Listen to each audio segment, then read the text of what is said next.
Ողջույն, այսօր մենք Civilnet-ի տաղավարում հյուրընկալել ենք Շիրակի մարզպետ Տիգրան Պետրոսյանին, շնորհակալություն պարոն Պետրոսյան հրավերն ընդունելու համար։ Բարև։ Պարոն Պետրոսյան, մենք խոսելու ենք Շիրակի մարզից, ում ինչ հարցազրույցը շատ կարևոր բան տեղի ունեցավ, Նիկոլ Փաշինյանը վարչապետ հայտարարեց, որ ավտոմաքսատունը Երևանից տեղափոխվելու է Գյումրի, նման հանձնարարական է։ Ինչ եք մտածում այս մասին, ոնց կակտիվացնի սա։ Ես այսօր նաև ճանապարհին դեպի Երևան ճանապարհ այդ մեջտեղի հատվածում այդ նաև լուրը ստացանք, ցանկացած նախաձեռնություն, որը բերելու է մարզի տնտեսական ակտիվության աճին, իսկ այս պարագայում միանշանակ ունենալու ենք այդ ակտիվության աճը, ինքը շատ ողջունել է, այսինքն որպես մարզպետ եւ նաև որոշակի առումով մարզի տնտեսական զարգացման համապատասխանատու բավականին լավ ականջի համար լավ լուր էր։ Հավելյալ մանրամասներ չգիտեք։ Այս բանին այնքես քննարկում որևէ չենք ունեցել։ Պարոն Պետրոսյան, անցյալ շաբաթ Նիկոլ Փաշինյանն էր աշխատանքային այցով Շիրակի մարզում։ Տեսեք, Նիկոլ Փաշինյանից առաջ եղած իշխանության վերջին շրջանում Գյումրիի հետ կապված ծրագրեր էին իրականացում, իդեակար,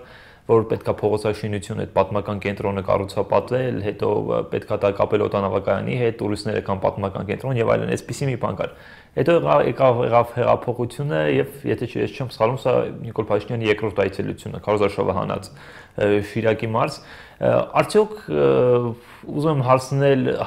վերաբերմունքը Շիրակի նկատմամբ համաչափ է եւ նախորդ եւս իշխանությունների նախ այն ծրագրերը, որոնք իրականացվում են Շիրակի մարզում, որոնք նաեւ պիտի փոխեին որոշակի առումով թե տրամադրություն, թե սոցիալ-տնտեսական ֆոնը, իրենք շատ ցույց ծրագիր ունենք, որը ընդհատվել է։ Նույն մեծ պրոյեկտներից մեկը, որը բավականին կարևոր է մեր քաղաքի իրականության համար, բարեկամության այգին, IDF հիմնադրամի կողմից իրականացվող, ինքը շարունակվում է այս փուլում իրենք նախագծման աշխատանքների փուլում են, քաղաքի պատմական միջուկում համաշխարհային բանկի ֆինանսավորման որոշակի փողոցների վերականգնման աշխատանքներ գնում են,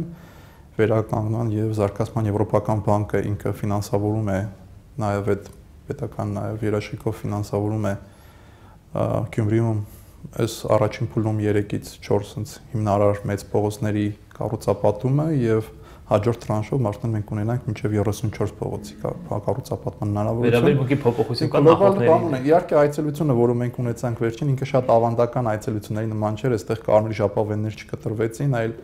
հենց նաև հանդիպումների կամ այդ մարշրուտը վարչապետի այցելության ինքը շատ ավելի շատ խնդիրների հետևից էր, այսինքն երկաթգիծ, ավտոկայան, օդանավակայան, այս այն եռանկյունին է տրանսպորտային, որը պիտի ապահովի Շիրակի մարզի տնտեսական զարգացման համար կարևոր մեկ բաղադրիչի զբոսաշրջության լոգիստիկ կոմպոնենտը, ենթակառուցվածքային կոմպոնենտը եւ վարչապետը բոլոր տեղերում բավականին մանրակրկիտ քննարկում ունեցավ եւ կարծես թե նախանշվեցին անգամ ուղղությունները եւ ժամկետները, որոնք իրականացվելու են։ Այցելություն եղավ տնական թաղամաս, այն մեր կներեք այդ արտահայտության համար կետոյին տեղամասներ, որտեղ 160 տարբեր կարգավիճակով տնակներում տարբեր կարգավիճակով ընտանիքներ են այսօր ապրում եւ դրանով նախանշվեց նայած որ այն գործընթացը, որ այսօր մենք ունենք, այդ աշխատանքային խումբը, որը մինչև հունիսի 30-ը պիտի կառավարությանը ներկայացնի Շիրակի Լոռու եւ Արագածոտնի մարզում անօթևանության ծավալները եւ դրանց լուսման ուղիներից դուրս գալու, եւ դրանց դուրս այդ իրավիճակից դուրս գալու լուսման ուղիները, ինքը նաեւ հենց այդ մեսեջն էր պարունակում, որ խնդրի հետևից ուղղակիորեն օրվա կառավարությունը շարունակում է գնալ։ Գումարի պատմական միջուկի հետ կապված ծրագիրը ինքը շարունակում է որոշակի առումով իշխան գիտեմ IDEA հիմնադրամի հետ։ Մենք այսօր պատրաստ ենք այդ քննարկումներին եւ որևէ լավ գաղափար, որի վերջի առաջ նպաստ էր բերելու մեր Գյումրի քաղաքին եւ մեր մարզի զարգացմանը, ինքը իհարկե չի մնալու թղթի վրա։ Պարոն Պետրոսյան, դուք մարզպետի պաշտոն եկել եք այսպես քաղաքացիական հասարակությունից, հիմա եթե մի պա այդ մարզպետի լիազորությունները ու հենց քաղաքացիական հասարակության անձի աշխով նայեք, հա, ինչ տպավորություններ ունեք,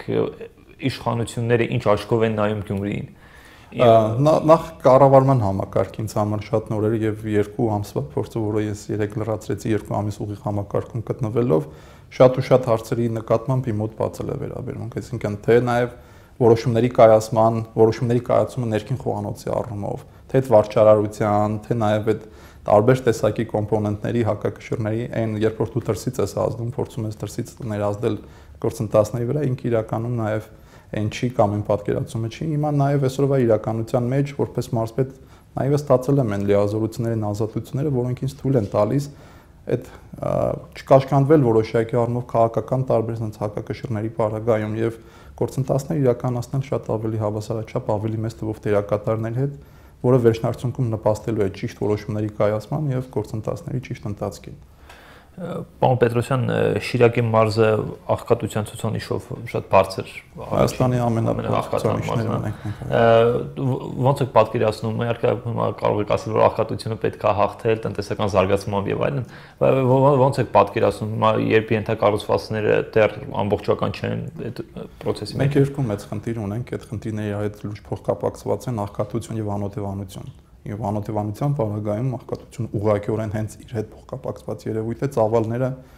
շատ մեծ են իրականում, մենք անօթևանության պարագայում տնական մենակավաններում այսօր ունենք մոտավորապես 11000 բնակիչ ապրող, շարունակող բնակվող եւ մոտ 3000-ից ավել տնակներ ունենք Շիրակի մարզում, թե Գյումրի քաղաքում եւ թե գյուղական բնակավայրերում եւ Արտիկում, Մարալիկում, այսինքն այս տեսանկյունից խնդրի հաղթարումը իհարկե այն տնտեսական ցուցանիշների եւ տնտեսական ակտիվացիան պարալելումն է, որը մենք ունենք։ Երկու թիվ կուզենամ ներկայացնել արտաքին առևտրի առումով Շիրակի մարզը Հայաստանի հետ համախառն արտաքին առևտրի ցուցիչներում, եթե ֆիզիկական անձանց կոմպոնենտը դուրս ենք անում, 0.4% ունի, 0.4% արտահանման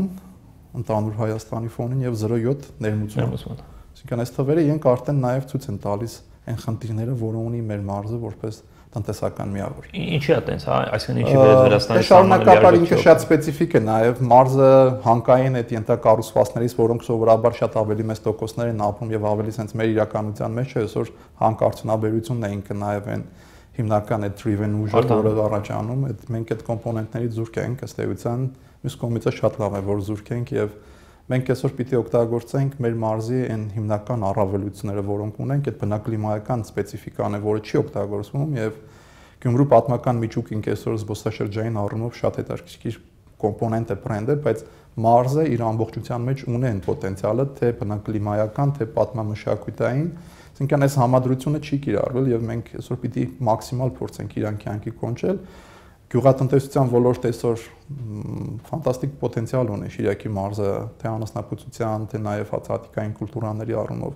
Ինքը եւս որակի եւ ծավալների մեծացման խնդիր ունի, բայց ամենակարևոր խնդիրը այդ մարդկային գործոնն է։ Շիրակցին, գյումրեցին ինքը շատ սպეციფիկ sense առանձնահատկություններ ունեցող նաև մարդկային ռեսուրս է, որի ամբողջական այդ պոտենցիալը չի օգտագործվել, այլ ընդհակառակը միշտ այդ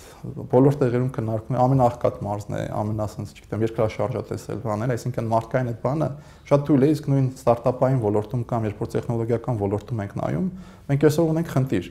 Շիրակի մարդկային ռեսուրսը, նույն տեխնոլոգիական ոլորտի, ինքը ելնելով նաև շատ sense առանձնահատուկ բիզնես միջավայրային կոմպոնենտներից, որը Հայաստանին չնայած նաև շատ աշխարհներ, շատ երկրներ է բնորոշ, հոսք ունի դեպի ավելի մեծ կենտրոն, դեպի Երևան եւ հետագայում այստեղից դեպի արտերկիր։ Այսինքն եթե մենք կարողանանք օրինակ որոշակի առումով բալանսավորել այս հոսքերը, ներքին աշխատանքային միգրացիոն հոսքերը կողմնի առնվազն տեխնոլոգիական ոլորտում, մենք այնտեղ կունենանք արդեն այս մոտեցումը։ Գյուղատնտեսություն, արդյունաբերություն, այս զբոսաշրջությունը, այս երանգյունին ինքը կոնցեպտուալ առումով կարող է լուծել։ Այսօր արտադրական պոտենցիալը Շիրակի մարզի բավականին լավն է։ Բավականին լավ ցուցանիշներ ունենք օրինակ նույն տեքստիլ արդյունաբերության եւ մանվածքային արդյունաբերության մեջ եւ հենց հետը երբ որ նայում ենք մեր ցուցանիշները նաեւ պետությունը շարունակական աջակցում է ոլորտի զարգացմանը թե մաքսային այդ турքերը հանելով թե նաեւ եկամտահարկերից նաեւ արտոնություններ տալով ամենաշատ տեխնոլոգիական ոլորտը հիմա ոնց որ տես ոլորտն է բայց այստեղ էլ խնդիրն է որ աշխատավարձերը ցածիկ են հենց այս փուլի համար եւ ինքը քանի որ աշխատանքային շուկան բավականին մեծ է պահանջարկը աշխատատեղերի բավականին մեծ է աշխատավարձերի հետ կապված նաև խնդիր ունենք որտեղ պիտի հետևողական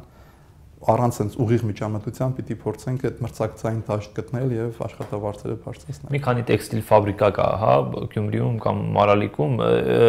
մանվածքային Մարալիկում շուտով կբացվի, բավականին լուրջ ներդրում է մեր մարզի եւ մեր իր product-ը, որը իրենք ստեղծելու են նաեւ։ Սրանք ինչ շուկայի համար են անում, հա, ընդհանուր մարզի վրա նույն մանվածքային ինքը ներքին շուկայի համար եւ դրսի շուկա ծավալները բավականին մեծ են ունենում։ Գյումրիում ունենք մի քանի արտադրամասեր, Lentex-ը օրինակ գործարաններից մեկը, որ ուղղակիորեն սպառում է ներքին շուկայի համար եւ նաեւ արտանում ունի մենք ունենք Sastex-ը, Armtex-ը, այսինքն չինսերի արտադրություն, չինսերի արտադրությունը այս վերջերը բացվեց։ Իրանք իհարկե հենց սկզբի համար են հիմնական կայուն հոսքերը արտաքին աշխարհից եկող պատվերներն են, բայց երբ որ այդ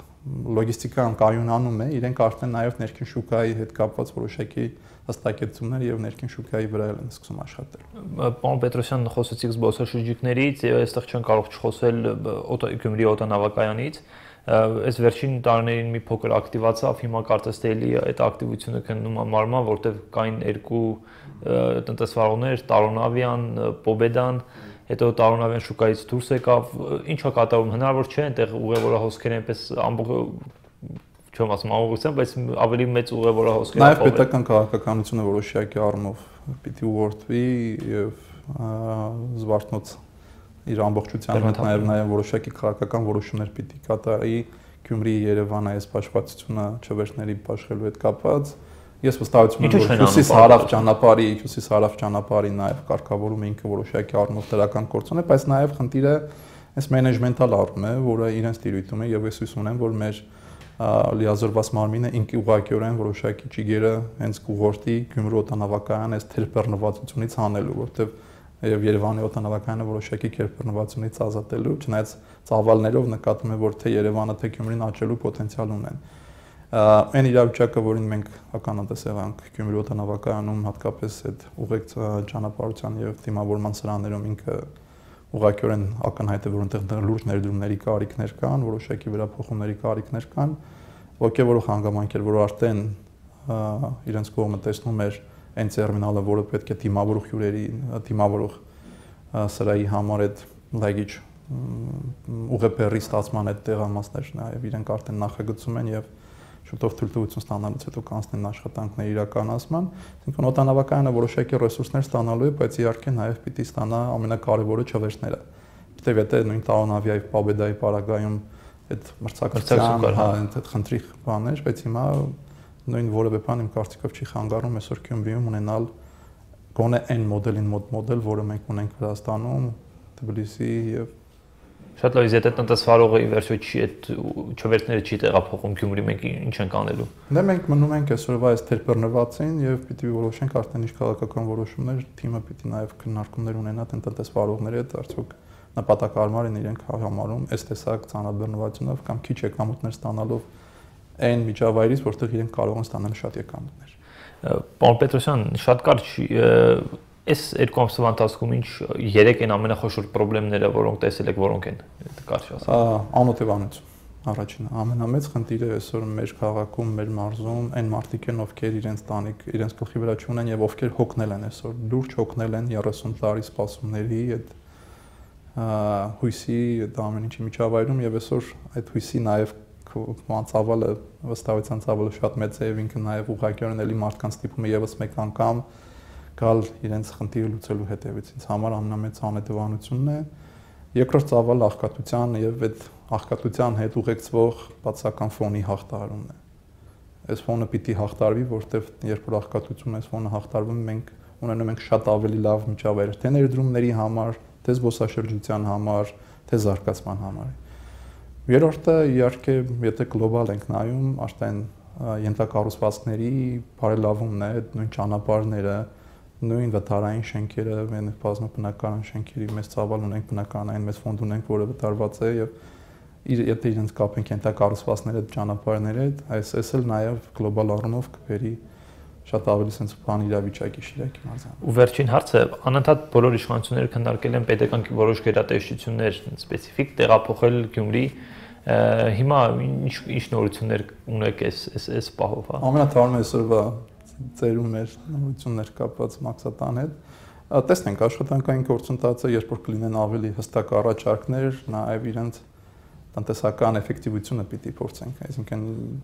պիտի հասկանանք մի քանի կոմպոնենտով՝ վարչական էֆեկտիվությունը, տնտեսական էֆեկտիվությունը, մարզի զարգացման համար էֆեկտիվությունը,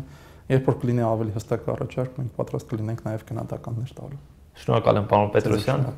Հիշեցնեմ, մենք զրուցում էինք Շիրակի մարզպետ Տիգրան Պետրոսյանի հետ, շարունակեք հետևել Civilnet-ին։